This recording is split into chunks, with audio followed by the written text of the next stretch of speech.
Hello and welcome to New Filmmakers Los Angeles in partnership with Movie Maker magazine. My name is Danny DeLillo and we're here at Emerson College. I'm delighted to be joined with Indra, who's come all the way from Alaska with her fantastic film Sabor Artico, Latinos in Alaska. Let's take a look at the clip. The Latino community comprises new immigrants as well as immigrant families that have called Alaska home for generations. For many young Latinos in Alaska, especially those who have never left the state, their identity is shaped by the food and culture that their families bring. If culture is a response to the environment and food is a reflection of the land, then Latinos in Alaska have an identity all their own. I think that's one of the biggest challenges for the Latino. Indra, thank you so much for bringing your film to us. Well, thank you for having me. This is an honor. Oh, it's an honor to have you here, and thank you for taking the journey to be here as well.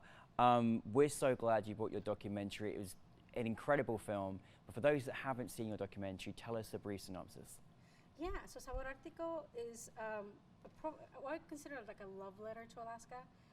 It's profiles of the Latinx community that's there, that has been there for generations now.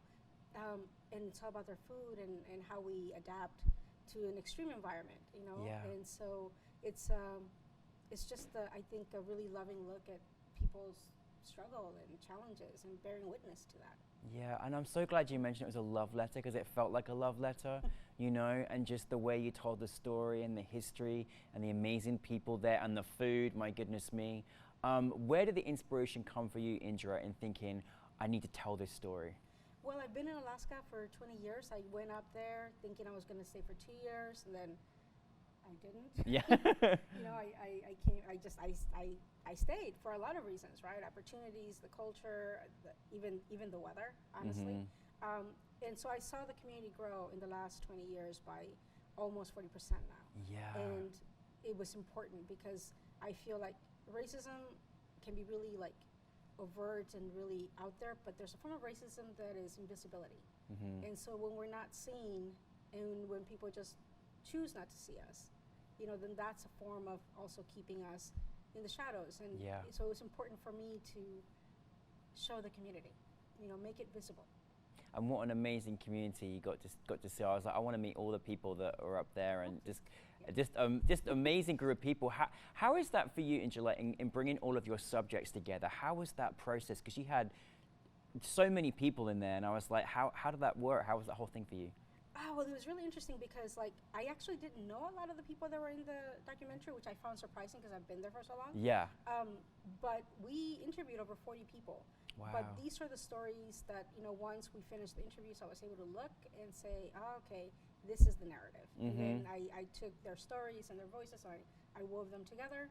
And so in terms of writing, my writing is very limited. It's, you know, it's the narration, it's the statistics, it's the arc, but it was just giving them, like, you know, here's a platform. Just say whatever you want, you know, tell me whatever you want me to know.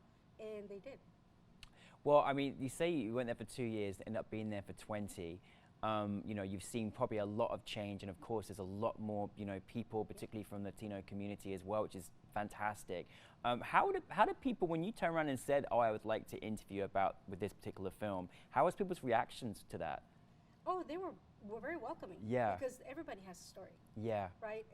But not everybody has a chance to say it. Yes. And so we were able to, you know, just put a call out and call people up and say, hey, I'm working on this project. Do you think you could talk about it, about your restaurant, or about, you know, your food truck? The Mochileros was the first food truck that was, you know, Latino. You know, and now there are others, right? And so their stories generate other stories. Yeah, no, definitely. It's honestly a film, we've had a lot of films at New Filmmakers, but my mouth was watering all the incredible food that was like on display. Like, that's enough to get on a plane journey across there anyway.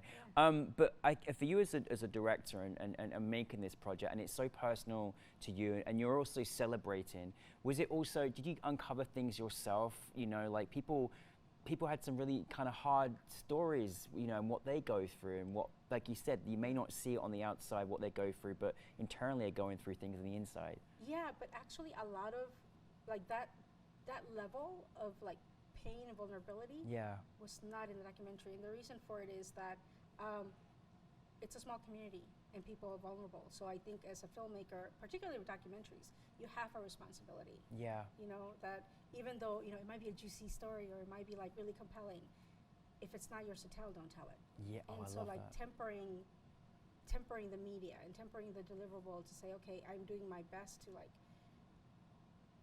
reflect you as you want to be reflected and as you are, but also being respectful of, you know, your information, your experience, you know, your pain. Yeah, absolutely. Now, filming in Alaska always is one of the most beautiful places to film in the It world. is. Like, it's truly magnificent. How is that experience in, you know, some of the interiors? I mean, it's breathtaking, it's your home, but how is that experience for you filming? I mean, I'm always thinking, is everyone keeping warm on set? Like, you know, how's that whole thing for you? Well, Alaska's warm in the summer. Yeah, in the really summer. Warm. Like so we shot a lot in the summer, and then we did shoot in the winter, a couple of shots or a couple of scenes. But yeah, no, it was cold. People just bear it. I mean, we're used to it. We know how to handle it. We know how to dress. You know, we're more concerned about the equipment. Yeah. You know, but no, people just. I mean, we're good. You know, Wait, in terms of like, you know, what you wanted your audience to take from it, like, I mean, there's so many things that I got to love and learn from watching your film. Even the idea of, you know, that the fishing was just fascinating to me, and I love that it's only for people that actually live in there as well, residents, which I thought was really, really, really good. What did you want your audience to take from your film, from the Latinx community and communities around the world as well? Yeah, I think, you know, first, you know, like, there are Latinos in Alaska, Yes. right? So making sure that people know that we're there, you Yeah. know, but also that gives us an opportunity to say, okay, we're here, we're Latinx, but we're not like Latinos in LA, right? Because Yeah. the environment is different. So it talks about really a different kind of development of culture, you know, but it's a culture that can still transcend, right? And so I think it transcends to other Latinos, you know, other Latino communities, but also to the world in general, because we're all facing isolation. We're all facing, you know, the cost of living increases. We're all, you know, facing all these, like, I don't know, conflicts between different communities. You don't have to be Latino to have conflict, right? Yeah. Everybody has conflict. Yeah. And everybody needs to have the opportunity to say, this is what I love about my culture, this is what makes me strong, and this is why I do it, right? And I think towards the end, the discussion on culture as resistance, that applies across, you know, across the world. Yeah, absolutely, Yeah. absolutely.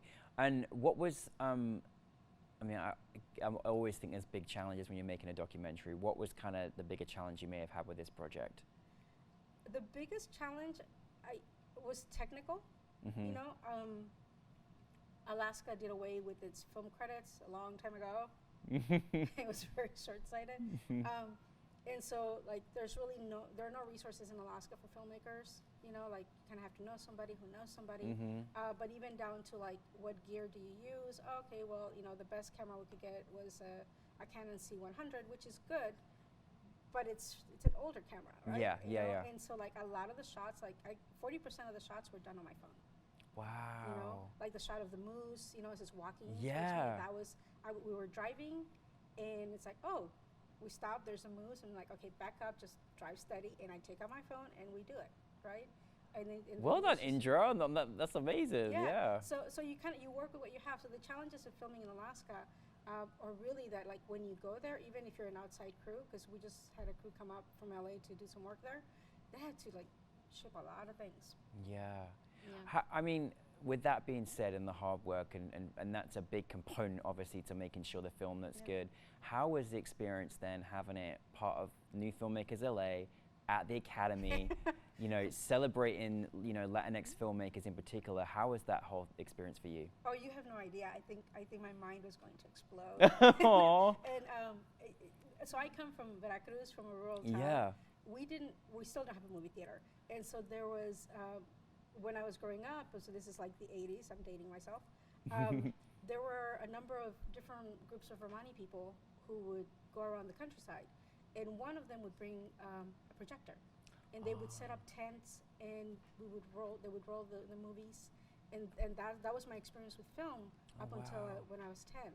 Yeah. And so it shaped me. Like, it was always like this thing that was like magic, and then obviously television happened, and it just made it so, like, well, television happened a long time ago, but in my town we didn't get it until later, right? and programming didn't start till like 4 p.m. And it made me realize that I could do anything I wanted, and that's, for me, that's film. It's possibility. Mm-hmm. Yeah. So And this is a dream. I mean, Yeah. honestly, but it's a dream that you brought it to us, because you know it's such a brilliant film and so wonderful to watch on the big screen. Like, it's just, you know, mesmerizing. Yeah. So I love that it went from your iPhone to the Academy. That was wonderful. Samsung, not iPhone. Samsung, there you go. Thank you, Samsung. Yeah. What Please give money to the Academy. Yes, and please give money to you, Indra. What's next for you, Indra? I'm working on an animation. It's La Bruja. La Bruja is a jarocho song from a particular region in Veracruz, and it's a story. And we made an animation, but it's in Spanish and it's in Nahuatl, which is one of our indigenous languages in Veracruz. And that was, that's been a lot of work. I mean, managing the language translations has been incredibly, you know. Are you still working on that? Are you finished? The bulk of it is done, and the main part of the animation is done. We're going in and like re-editing and moving some things around. Yeah. But yeah, we're done. Oh, bring it back to us, you know. Yeah. No, that's fantastic, and I love that you're doing something in dedication to the place where you're from as well. So with that all being said, in this experience, in your career thus far, and your experience with this film, do you have any kind of advice or things that you go by as a creative person to share with our audience? Yeah, I mean, I think, if you're a creative person, if you have that hunger, and you're not like, if you can't sleep at night because you can't create, then create. Mm-hmm. Like, I've been making art since I was 15. I have no artistic education whatsoever, right? I studied political science for some reason. But I've always done art. I've always painted. I've always, done photography. I've always done film. And slowly you build your assets, your gear, and slowly you build your stories, and you make a lot of mistakes, and you learn from those mistakes, and one day things just kind of fall in place, and you're like, I've made so many mistakes that I know what I'm doing.